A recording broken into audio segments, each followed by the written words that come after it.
Hello and welcome to the Avrum Rosensweig Show and Parsha and Prose.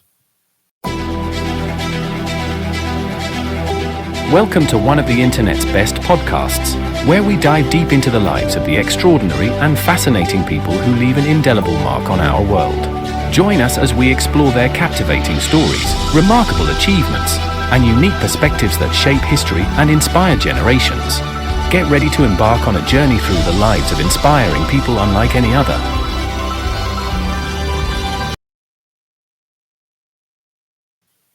Hello, folks, and welcome to the Avrum Rosensweig Show, and more specifically, Parsha and Prose with Rabbi Shlomo Gemara. How are you, Rabbi? Baruch Hashem, thank you very much, Avrum. How are you? How was your week? My week was good. I seem to be getting through the mourning that I'm experiencing from the loss of my friend. It's interesting to watch oneself as they go through the various different stages of mourning. But, there's something to be said that time cures all, and that's where I'm at right now. How was your week? Baruch Hashem. This week we are going to the winter break, which is always nice to rest and, to re-energize ourselves for the second part of the winter. So everything is good, Baruch Hashem. Tell me, what is that like as an educator? Because on the outside, we civilians are always watching teachers and principals and administrators and so on. You get this time off during the holidays, Christmas, Hanukkah holiday. Then you get your summer off. Is it like an amazing job that way? My question is why it's so hard to get more teachers. And apparently, it's not such an attractive profession. And I know that many people talk about the summers, and 3 months basically are off, which is very true. And you know what? Honestly, I appreciate it. But let me tell you, because I'm also married to a teacher, and I can tell you two things. Number one, most people come back from work, the day is over. They are preparing for the next day. What happened in work does not, they don't care much about it, which is good. For teachers, I would say it's 24 hours job. You always think about something that you wanted to do next day, and you run to see if you have this file on the computer, and then you are not sure if you really managed certain students or a certain parent properly. You are busy all day long. When you come back from work, you think about the next day and about what happened today. I can tell you that because this is a common experience to me, to my wife, and I hear it all over. I'll give you one example. As the vice principal, I run a little workshop through our head department meetings, and I wanted to know what is the area that they want to focus on to have some professional development. I thought it will be class management, it will be assessments, the professional things. But listen to this, more than 70% of teachers wanted at number one place, like with a big gap between the next topic, was mental health of teachers. Many of the teachers, especially the young one, they feel burnt out in a very early career. They have to make many decisions. Not all students behave the way you would expect. Sometimes it's tension between teachers and parents. All kinds of things that make the teacher's life not simple at all. So we have now winter break, for example. I can tell you that I sit every night and preparing materials for the next semester. I know that my wife is quite the same. So yes, as you said, for a person who works as an accountant or a lawyer, I'm sure that it looks like, wow, 3 months, they have nothing to complain about. But he think about what will happen to him if he takes off 3 months. For a teacher to take a 3 months is actually to stay connected to everything that he did or she did before and preparing for the next day. And therefore, yes, it's vacation. As I said, I appreciate it. It's wonderful. One of my teachers told me that being a teacher is the best profession when students are not around. But and there is something in it. But at the same time, it's not as it looked like. Would you do it again? Teaching? Yeah, this was, I think, my destiny from a very young age. I think I told you once how I became a teacher when I was in grade 9. So it's a destiny, you know. It's many times I feel like Joseph, that we are going to discuss later in our Parsha and Prose. Sometimes, you know, you feel a hand over you that direct you here or direct you there, and that's exactly how I feel about my teaching career. Go look about you. Did you ever get burned out? I can't remember. Actually not. Actually, I'll give you one example. One example that I'm very proud of myself, and Baruch Hashem, I thank God for it every day. I have a career of almost 40 years. You know how many sick days I took from my work in all these 40 years? Less than 10. Okay? What does that mean? It means that going to work is actually something happy. You don't want to be sick. You don't want to lose a day in school. And you know what? First of all, I thank God for every day like this. It's just fantastic that Hashem gave me this opportunity to be happy with my job and my work, and to feel that I'm on a mission, and creating wonderful relationship with students, teachers, administration. I'm very lucky. Very lucky. I met a man once. His name was Tzvi Garci. He was an emissary for the Jewish Agency. And he was one of those individuals who would work the transit stops in Italy and other such places that Jews were passing through from the former Soviet Union and so on.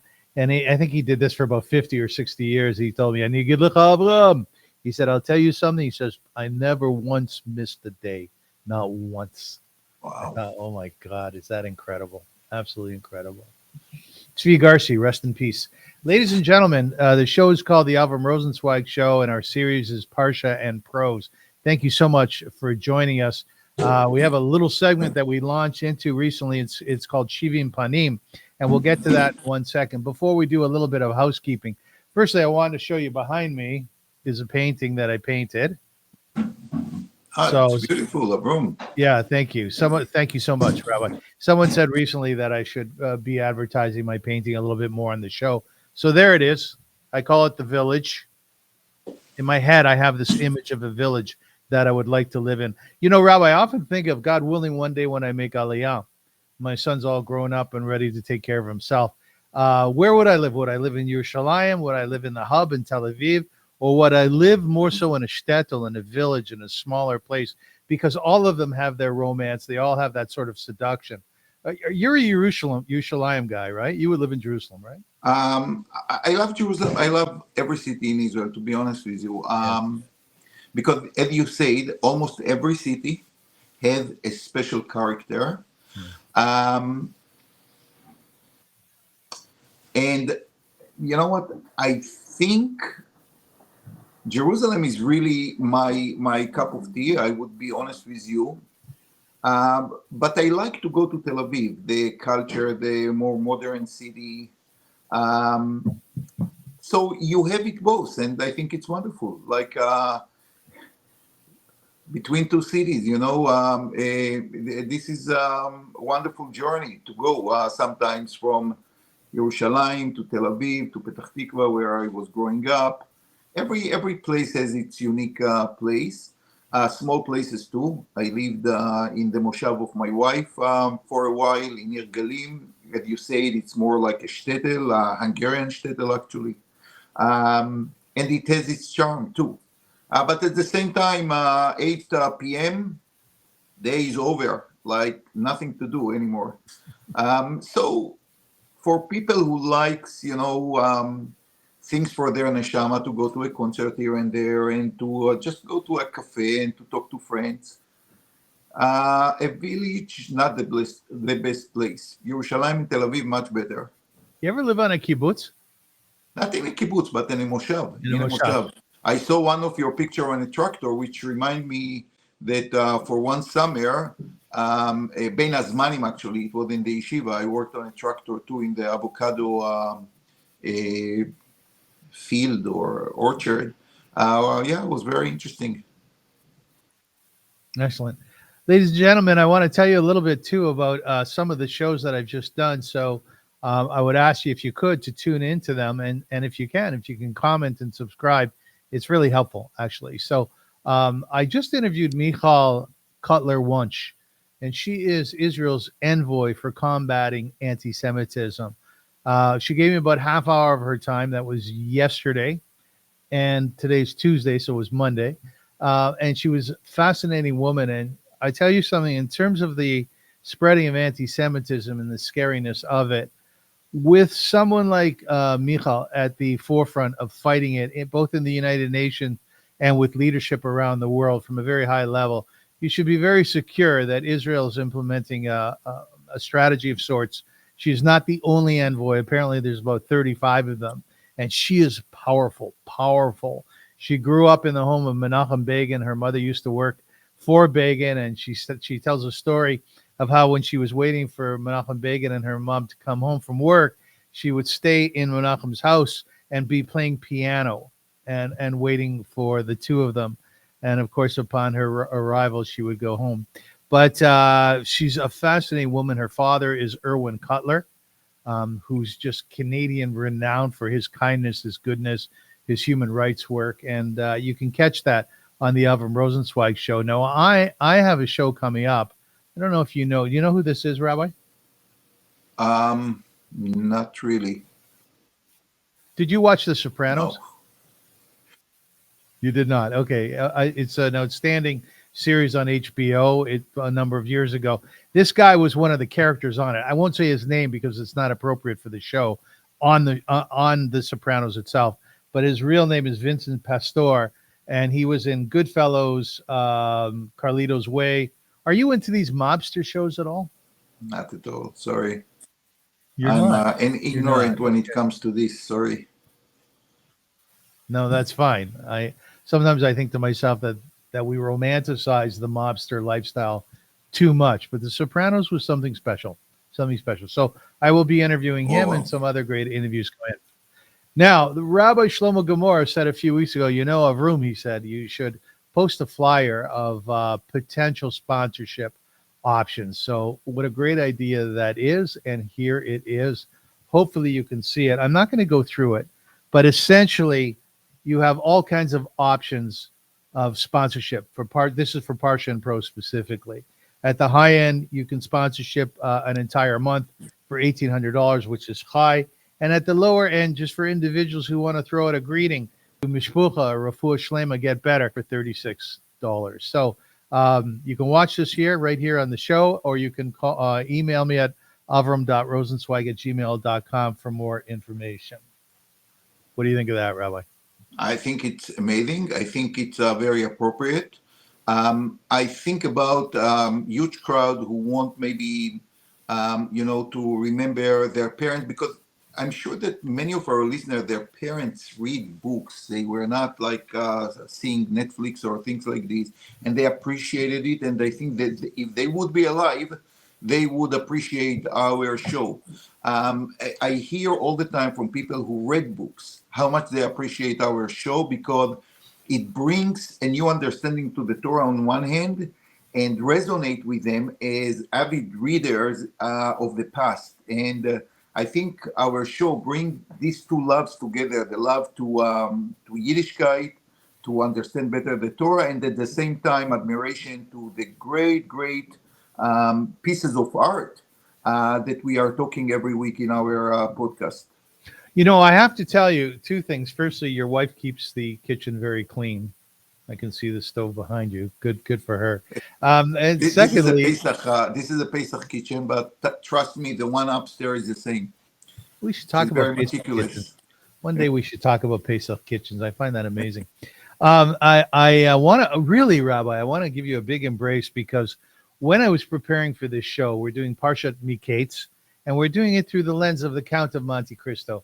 I watched the movie, and while I'm watching the movie, I'm thinking to myself, because there's a huge part of the movie in the beginning, first third or first 2/5, whatever, of the main character being in jail, as the Torah calls it, a bore, a terrible dungeon. And I'm watching this, and I'm thinking about Joseph in the bore, in the dungeon where he was until he was pulled up by Pharaoh. And again, we'll get to that shortly. My point is that I was really able to actualize what the Torah is trying to express to us when God writes about the idea of someone being locked away, being put away in a hole, being put away in a dungeon, and the tribulations that they go through. I was able to actualize it, and the reason why that's so important is because we say on Pesach that we should feel as though we were a part of Yetziat Mitzrayim, coming out of Egypt. And people always say, what do you mean? How can I feel that way? I'm not, nor was I a slave. But when you watch these movies, you see what people go through if the movie is done well. And the Count of Monte Cristo is done extraordinarily well. It's a 2002 movie, well worth watching. Totally agree. And that's why I always admired reading books, because it forces you to feel the agony, the love, the hate, the jealousy of the characters. And this is something that you can relate to because it's part of our life too. Obviously, it's come to extremes when you read about the vengeance of the Count of Monte Cristo. But each one of us sometimes was betrayed by someone, by a friend, by someone. And we feel this need to revenge and how to do it in the most extreme way sometimes. And when you think about the story of Yosef, and you think about like what is the psychology of a person that his brothers betrayed him, sold him to a slave. As we said, the life expectancy of a slave in Egypt was few years, if he was lucky. Many of them broke after a very short time. And I'm sure that his anger and the way he was upset with his brother was enormous. And the story is developing in a very different way than the Count of Monte Cristo. So I think when you read it, you understand the need, at least, for taking revenge and how Yosef overcome it.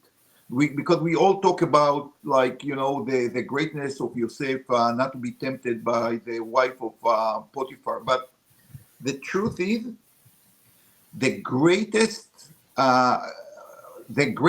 of Yosef to me is his ability to go with his life without destroying his brothers. And he could do it at a certain point, right? When they came to Egypt for buying food, basic food. And this to me is something that after reading the Count of Monte Cristo, get a new dimension. Okay, so we're going to roll into that in a short moment. Just an Agav Urcha, based on what you just said, Agav Urcha being Aramaic for, by the way, you said that we've all been betrayed in life. So by definition, that means we've all betrayed someone as well. Most likely. Yeah. Just sometimes we have to. And sometimes we are not even aware that we did it. Right, exactly. The motivation is a big deal there. Agreed. Now, ladies and gentlemen, as per Shivim Panim, there were actually two pieces on the slate that we were going to talk about this week. One is Samson Raphael Hirsch, and the other is Janusz Korczak. For sake of time, I think what we'll do, Rabbi, if you're okay with this, is let's just schmooze for a few minutes about Janusz Korczak, and then we will start on Parsha and Prose. Tell us about Janusz Korczak and why you are so in love with this man. First of all, this was one of the first books I read. I think I told you the last show, or maybe after the show, that my parents, when I was a child, it was very common in Israel that children have like saving account, and they gave like few piasters, few pennies every month or so. And at a return, and we thought it's great. I guess that the bank did lots of money. They gave like a book for Pesach. They gave a book for the holidays of Tishrei. And the very first book was Yotam Kassam. Like, I don't know how it's translated to English. It's about a child that turned to be a magician, something like Harry Potter. And it was by Janusz Korczak. And I was, wow, I want to read more. And then I think I took from the library Amelech Matya Rishon, the first King Matya. And there was so much naivete and beauty and charm to these books. And I just remember how it warmed my heart as a child. Yes. And then I learned more about Janusz Korczak, what kind of educator he was, like a visionary educator. Many of the policies today for the welfare of children were inspired by Janusz Korczak. He was, today everyone understands it, but in his time, he pioneered the whole idea of the rights of children, and that you have to treat children like they were adults and they have rights. And his quotes and the story about how he ran his orphanage and school, how he went with his children to the concentration camp, although he was offered by the Germans. To spare. They offered him to spare. He went with all his children, leading them to Auschwitz and to the gas chambers, knowing exactly what is next. How can you not admire a person like this? So Janusz Korczak was born Heinrich Goldschmidt in 1878. He died in 1942. He was a Polish Jewish pediatrician and educator, children's author, as the rabbi just said. And he was early children's right advocate in 1919, drafting a children's constitution, which is fascinating. His name is spelled Janusz, Janusz Korczak, Korczak. Rabbi, why did the Nazis offer him to go free? What was that about the Nazi mindset? I think they recognize his contribution to education, being a great person. For sure, it would reflect very bad on them, killing a person on this status who was, first of all, for the world, not a Jewish guy, but like a great scholar. And as I said, a pioneer in his field. He was, by the way, a doctor, like MD, and he decided to bring this talent and methods. This is the important thing. He adopted the methods of medicine, namely protocols, namely documenting every event to create a full picture and to understand every student. So he was recognized more as a scholar, as a scientist, and I'm pretty sure that the Nazis did not want to mar and to be associated with killing of such a person. I guess that's the reason. And you know what? This is the beauty of beauty. You cannot say a beauty, but the greatness of the man.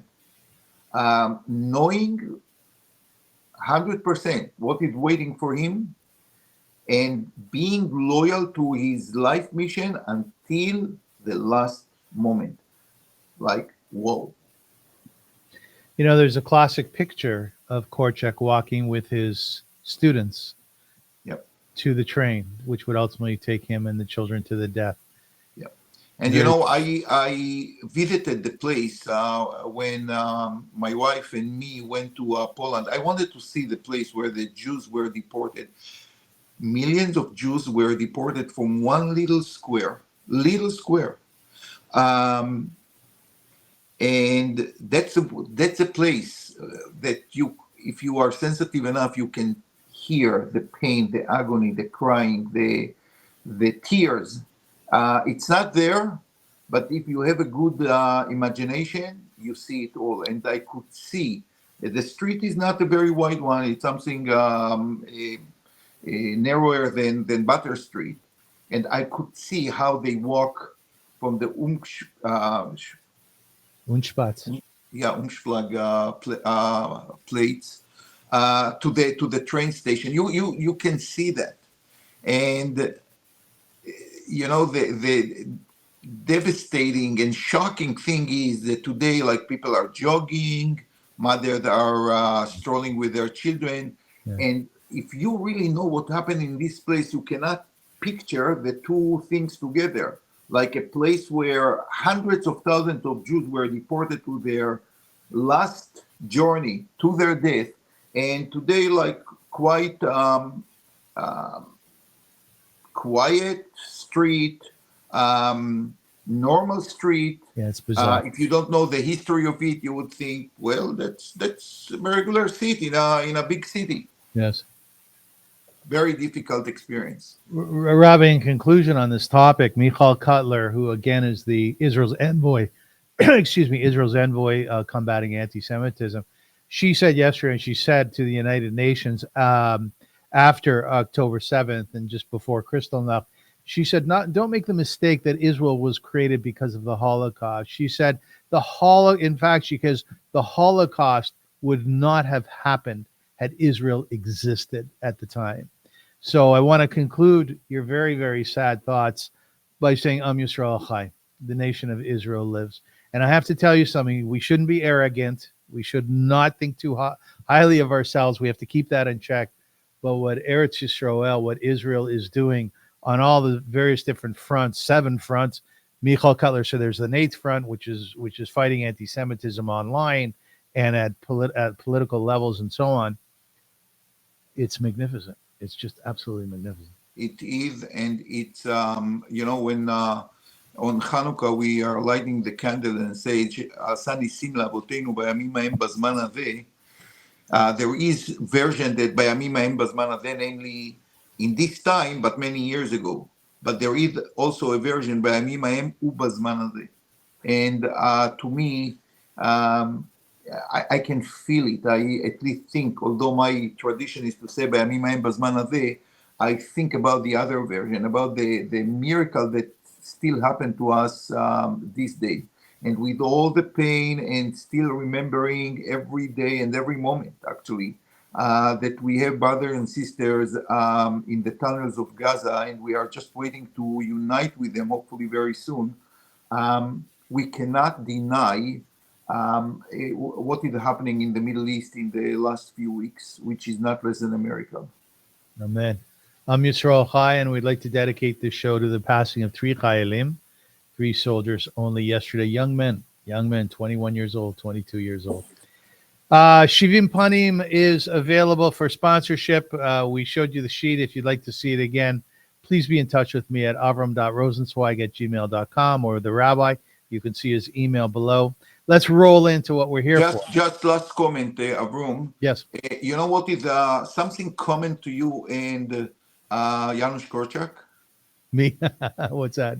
We have noses. You know that Janusz Korczak was one of the first broadcasters in the Polish radio. He understood right away the power of communicating with masses, and he wanted to spread his own ideas. And he understood that the radio of the time was what to us is the social media and TV and so on. And he was one of the first ones to utilize it. I did not know that. Well, thank you for considering me a true blue broadcaster. And I want to ask you a question, and then we promise our viewers that we're going to roll into Parsha Prose. Have you been on March of the Living? Never. And I will not go, to be honest with you. I realize the benefit of it, and my children actually went, and I encouraged them to go. I personally cannot go. I still feel, in a way, a Holocaust survivor. For me, I cannot go to the place where my people, my family, my grandparents, my uncles, my nation were humiliated in such a way. I simply can't take it. I think that it might shake even my religious world, which I don't want. So I feel personally that it's not for me. I'm not sure that I can stand it. Yeah, I have a similar feeling. Although I also encourage it, as you did to your children, you know. But okay, here we go. Ladies and gentlemen, today we are studying Parshas Miketz, and we are doing that through the lens of the Count of Monte Cristo. Let me tell you a little bit about both. Miketz, it's the 9th weekly Torah portion in the book of Genesis, which spans Genesis 41:1 to 44:17. We're already on the 9th Parsha. It's beautiful. It is one of the most dramatic and pivotal sections in the story of Joseph, whose journey from slavery to power continues to unfold. Now, the name Miketz comes from the Hebrew word meaning at the end of, referring to the 2 years after Pharaoh's chief cupbearer was restored to his position, during which Pharaoh has a troubling dream that sets the stage for Joseph's rise. In this portion, Pharaoh dreams of 7 fat cows being devoured by 7 thin cows and 7 healthy stalks of grain being consumed by 7 withered stalks. When none of Pharaoh's magicians or wise men can interpret the dream, the cupbearer remembers Joseph, who had interpreted his own dreams while in prison, and Joseph was summoned to explain Pharaoh's dreams. So Joseph's interpretation not only saves Egypt, but also sets him on the path to becoming Pharaoh's trusted advisor. He's appointed as a ruler, second only to Pharaoh, and takes immediate action to store grain during the years of plenty. Miketz illustrates themes of divine providence, forgiveness, and the unfolding of God's plan through human history. And of course, as we mentioned before, the trials and tribulations that Joseph went through, having been locked up in prison and enslaved. Now, the Count of Monte Cristo is a timeless adventure. It's a novel written by Alexandre Dumas in 1844. You see how I do that? The father, he had a son also who wrote. Yeah. Right, the father. You see how I do this? Change paper. Your grandfather did that, no? Set against the backdrop of post-Napoleonic France, the story explores themes of betrayal, vengeance, redemption, and the complexities of human nature. The novel begins the journey of Edmond Dantès, a young and promising merchant sailor who is wrongfully imprisoned for a crime he did not commit. Betrayed by those closest to him, Dantès is cast in the infamous Château d'If prison, where he spends years in isolations, stewing in bitterness and despair. The Count of Monte Cristo captivates readers with its gripping plot, vivid characters, and exploration of justice, loyalty, and the human desire for revenge. The novel's enduring appeal lies in its ability to combine thrilling adventure with profound philosophical questions, making a classic of world literature that continues to resonate with readers. Now, Rabbi, the obvious question is, the Count of Monte Cristo is all about revenge. Yet the story of Joseph... Not completely. I would say the half part is about revenge, and then some change that he's going to understanding the fault of just trying to live your life to take revenge, and there is a change in his personality. And apparently this is one of the messages of the book, that like you have to turn the negativity, the revenge, to something much more exalted. So, but the question is a huge aspect of the Count of Monte Cristo is the idea of revenge. You're right, until the end. However, the story of Joseph doesn't seem to be about revenge at all. Not at all. Not at all. And you know, it's so surprising that when we are going to read in 2 weeks Parsha, when Jacob died, the brother approaches Joseph and they say, you know, our father told us before he died that please don't take revenge, which means the natural feeling that has to be fulfilled is to take revenge. They ruined his life. They actually wanted to kill him. Basically, Yosef, the whole story is one big miracle, because Yosef could not last, according to Derech HaTeva, to the natural way of things, to survive in Egypt more than a few months.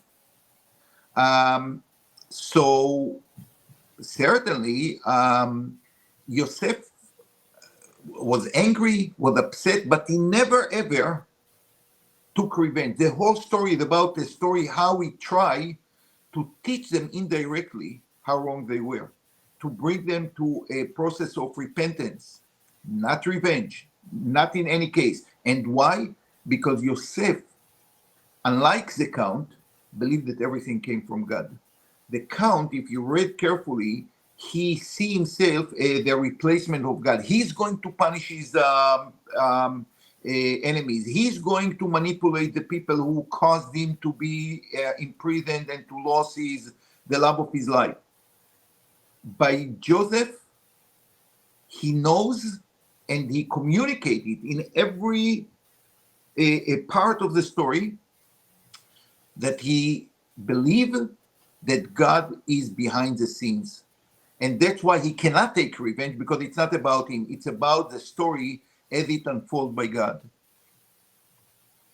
You know, it's an interesting thing, the emotion or the mental state of revenge. It can be very, very powerful. I remember once when I was young at York University and I had a part-time job, and I got fired from the job because I said something to the owner after I felt that he was actually being very inappropriate to me, very abusing me, not and pushing me in a way that was just wrong.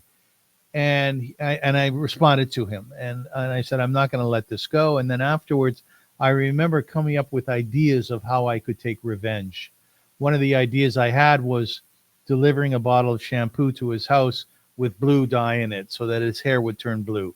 So you can tell from this nonsense that I spent so much time because of the because of the feeling that I had of being betrayed, right? Vengeance is a powerful, powerful thing. It is. And it's very normal because it comes from a good place. Like you really want to bring justice, and you believe that if God did not make justice, you are going to be his agent and to bring justice to the world. So revenge is I would say like a method or an initiator to have justice in the world, at least the way you understand it. But it's the wrong way. It's the wrong way, and I'll tell you why. Because not only that you don't bring justice to the world, you actually ruin yourself. Yeah, how does that work? How does that work? Because your mind is focusing on how just to do certain things instead of, okay, who I am, what is my strength, let's develop them. You know, things will fall into the right place. But your mind is completely obsessed with how to ruin another person's life. Nothing good will come out of it because our life is about growth and not about just doing exactly the opposite. And taking revenge or all the plans and the state of mind and the feelings, which are obviously negative, just takes away from the opportunities that we have in life. Rabbi, some very interesting quotes from both Parsha Miketz and the Count of Monte Cristo. Edmond Dantès said, I am not a man to be despised. I am a man of honor. This quote reflects his transformation from a naive, wrongfully imprisoned man to a powerful and confident figure seeking retribution. Joseph, this is not a direct quote from Joseph, but the Torah says in Genesis 42:8, Joseph recognized his brothers, but they did not recognize him. When the Torah says this about Joseph, why did the brothers not recognize him? What had changed within him, and what had changed within Edmond Dantès? Well, Rashi brings the classic Perush that when he left, he was 17 years old. His beard was not fully developed. Now he was like an older person. So they did not recognize him because his face changed. It's a nice explanation, but honestly, like, I think we could recognize our brothers and sisters even after long years. I sometimes hear about people who saw that their brother was lost in the Holocaust and they meet after 60 years and immediately, like, they know this is my brother. I think exactly what I told you the last time. In their mind, few months after they sold him, he was dead. That's a normal thing. To think for a second that he became the viceroy, it's like not in your mind. And let me tell you something very interesting that happened to me. One Shabbos, I was hosted by my daughter in the Beit, Beit Avrum Yitzchak. They had a guest speaker, MK Dov Lipman. Many of the people in Toronto know him. He came here for lectures. He helped many people to do Aliyah. Very nice fellow. And I come to say a good Shabbos to him, after davening. And as he see me, he said, Rabbi Gemara. And like, what Rabbi Gemara? I said, do you know me? He said, Rabbi Gemara, I'm Dov Lipman from Reshit. So for years, I worked with him to send our boys to a yeshiva of Reshit Yerushalayim, which is in Beit Shemesh. So I knew the guy for years, okay? He came not many years like the brothers of Yosef. He came maybe 2-3 years to Toronto as MK Dov Lipman. And in my mind, I didn't do the connections. And you know what? You recognize that recognize people apparently not by your eyes, but by your brain. And I did not recognize him. And at this moment, like, I understood the whole story of Joseph and his brother in 1 second. In their mind, he could not be not MK, but the viceroy of Mitzrayim. That's fascinating. I've also seen that when people mature, not only just physically and over time, but in terms of their stature in society, that the look on their face adjusts ever so slightly. I've seen it many times. It's usually a function of growth. And I would say in the Count of Monte Cristo, in the movie that I watched, the 2002 version, when Edmond Dantès came back to seek revenge, they didn't recognize him. They thought that he had been dead. I don't know that the movie was able to do that so well because it's a difficult piece. Generally, although your story reflects otherwise, but I would say generally when you love somebody so much as the character in the movie did in the book, it's hard to forget someone you love that much. But regardless. Yeah, but it's really interesting. I'm telling you, like, the connection between faces and people is done in the brain. And once your brain cannot accept it, you don't accept it, period. Right. Now, Rabbi, another quote that I want to bring forward from the Parsha is something which I think is very very compelling. And he turned away from them and wept, and then he returned to them and he spoke to them. Now, one of the things that jumped out at me in the Parsha is the idea that Joseph wept happened maybe 3 or 4 times. And on the face of it, it's very simply, he was an emotional fellow. But for the Torah to bring it forward, it's obviously reflecting something really important about his character. Now, in the Count of Monte Cristo, there's a quote which is, revenge is a dish that is best served cold, right? Well-known quote. Kind of the opposite, by the way. And a very what? I'm sorry? And a very true one. A very true one. If you serve revenge when you are hot, you are going to lose. If you want to take revenge, which is not good, it has to be served cold. So what does that mean?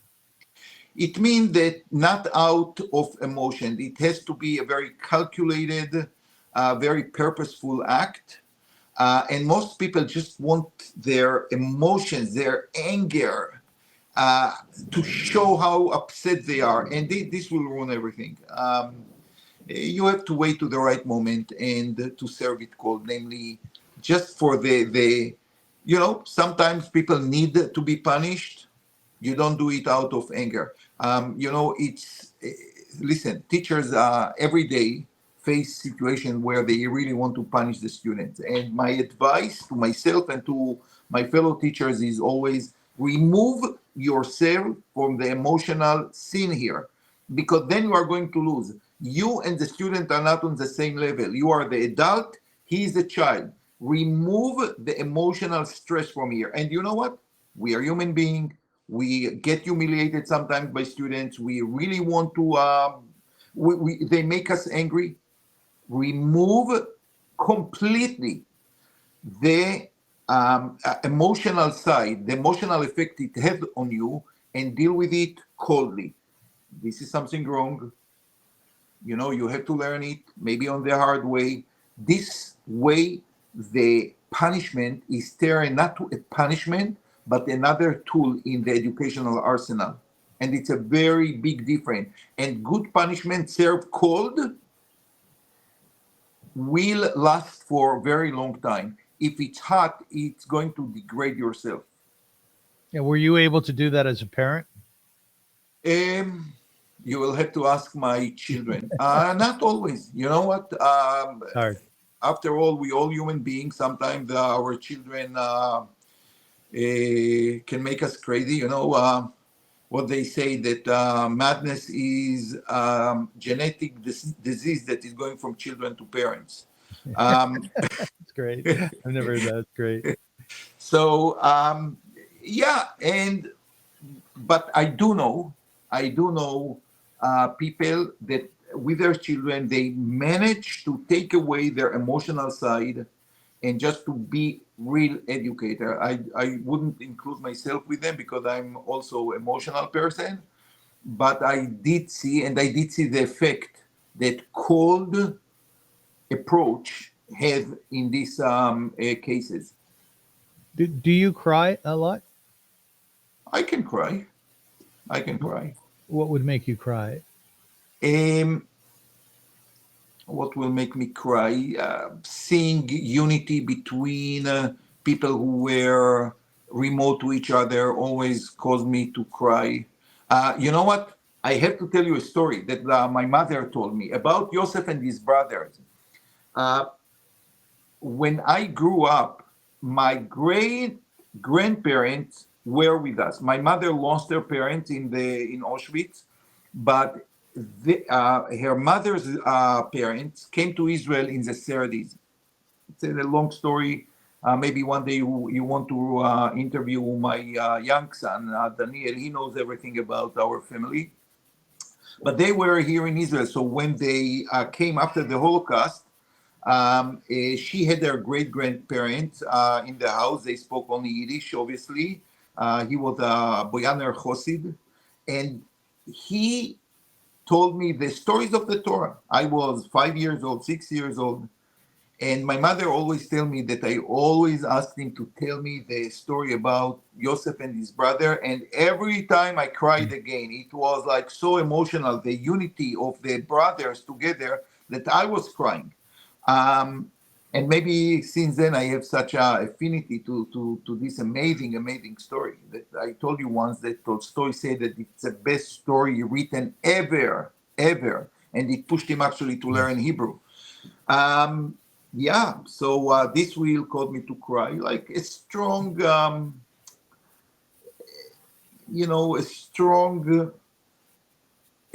surprise, but like going from a very negative experience to a good one. This will make me cry. What I find very compelling about your response is, I think most people, when asked if they cry and what causes them to cry, might respond about sad things, whereas your response was about Absolutely. happy things. I cried under the chuppah of my children, out of happy.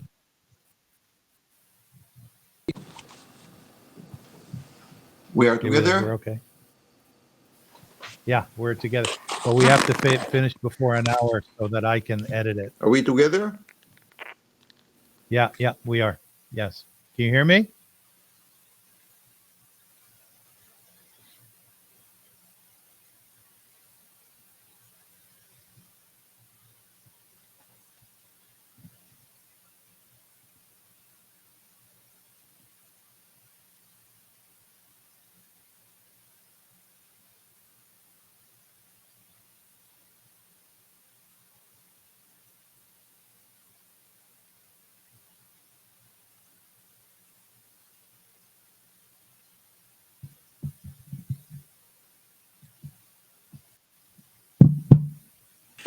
Are we together?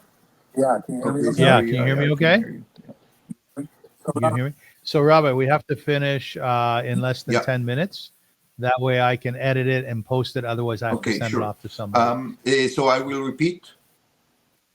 Yeah, repeat. Okay, Yeah. so another opportunity for crying was always under the chuppahs of my children.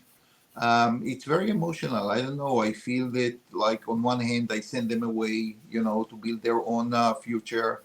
At the same time, the love, the family around, it always caused me to cry. I cannot help myself not to cry. And apparently I'm not the only one, because I always see, especially in this occasion. And by the way, not only in the chuppah of my own children, I was lucky to officiate in dozens of chuppahs, and many times I feel the need, for a tear or two, genuine one, because family is something to cry about, the beauty of, like, unity Yeah. and continuity.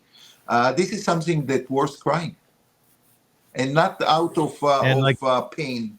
On the contrary, Joseph, do you turn away when you cry? um, it's never like a hysteric, cry. It's a few tears, and I don't mind if people see it. I think it's very humane and very normal. And I think one of the problem of our generation, that people don't cry enough. They pretend to be, cold and strong. And no, we are human beings, and we are vulnerable, and sometimes we need to cry. Rabbi, I know that you and your wife are off to Los Angeles to visit your son.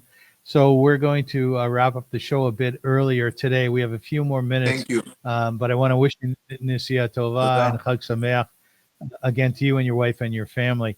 What's very curious about the Parsha itself, it's the strategy that Joseph adopted in order to make sure that Egypt was okay in the bad times. Is there a lot of discussion around his strategic abilities in You know those what? terms? This is something that I never understood. You go to the Mefarshim, to the commentators, and you don't find much analysis of his idea. I will ask you more than that. Pharaoh called him to explain him the dream he had. Joseph, on the spot, give him a whole plan. No one asked him for a plan. No one asked him about, like, what is the best way to plan for the years ahead. You solved the dream. This was beautiful. Okay, now maybe Pharaoh will promote him. Maybe he will bring him back to the prison. How it happened? Number one, that Joseph came with this idea. Number two, that Pharaoh was so excited about it. And Yeah. I never saw anyone explain it, and therefore we have to explain it on the derech of the pshat, like to try to understand it ourselves. And I'll tell you what I think. First of all, sometimes people who used to a certain way of thinking will never find a solution to a problem. And all the advisors of Pharaoh knew Egypt. They knew maybe what the king is expecting them to say. Joseph came from the outside. He was a complete outsider. And he did not cave to the way that all the advisors are thinking. Because you know what? This is a problem sometimes with an expert or experts in general. They have a conceptions in mind, and they will do everything according to their conception. Joseph was out of the conception. He thought about what the dream meant. He was the only one who knew what drought is, because all the other people grew in Egypt. Apparently, they never saw it. He came from a land that rain is a big issue, because sometimes you don't have rain and you cannot really survive. And he came with this idea. But let me ask you, if tomorrow you have to help Canada to go out of our debt, do you have any plan in mind, Avrum? So No, let I me do ask not. you a very simple question. Okay, Joseph was extremely talented. He was a genius, most likely. How did he know about the whole idea of silos and storing the grain, and to make sure that the grains are going to last for 7 years, which is not simple, by the way? How did he know about it? So I want to share with you something that, before, like in my mind, preparing to our podcast, I thought a little bit about this question, and I came to a magnificent idea. I want to share it with you and with the listeners. I wonder what you think about it. You know, in the last week's Parsha, we read about Sarah Mashkim and Sarah Ofim, the cupbearer and the Sarah Ofim is the head of bakers. It's much more than that. It's a person who is like responsible to feed the court and the soldiers and everyone else. This is a big issue. And he spent with them 2 years in prison, or a few years in prison. And what do you think Joseph did there? I'll tell you what. He learned from them about the Egyptian court, everything he could. They were ministers, they were very close to Pharaoh. And I'm sure that in many discussions, he started to understand what's going on. Who is Pharaoh? Who are the people around him? He learned their profession about like wine, but more important about grains, about bread, about feeding large populations. And he learned all this time. And when he came to Pharaoh, he knew everything about grains, about how to store them properly, about how to make sure that everyone get his portion of bread. And therefore, he was well prepared because Hashem put him in with Sarah Ofim for 2 years to learn everything about what he needed to know for the case of the drought. Now, this will explain why Pharaoh got rid from Sarah Ofim and not Sarah Mashkim. Obviously, it was a godly plan. Because imagine that indeed Sarah Ofim would be alive at this moment. Pharaoh will say, okay, your dreams are wonderful, but you know, I have an expert here. I have a Sarah Ofim, and he knows exactly how to arrange the country for the famine that is coming soon. So he had to get rid of. Like he had to be out of the scene. So Yosef is not competing with everyone. And when he came and basically replaced Sarah Ofim with a magnificent plan, Pharaoh knew this is the guy because he did not have any other expert. Remember, he killed Sarah Ofim and he did not have expert on this level. The only expert that presented himself at this moment was Joseph. That's lovely. And it's shot, you know, I didn't see it anywhere, but if you read carefully the story, you say, like the question will lead you to maybe, I'm not saying this exactly what happened, but I feel good about this idea. Ladies and gentlemen, I want to thank you very much for watching and for listening to Parsha and Prose on the Avrum Rosensweig show. Hanukkah is coming up, and together we wish you Chag Sameach, that the lights of the menorah should illuminate. Okay. That the lights of the menorah should.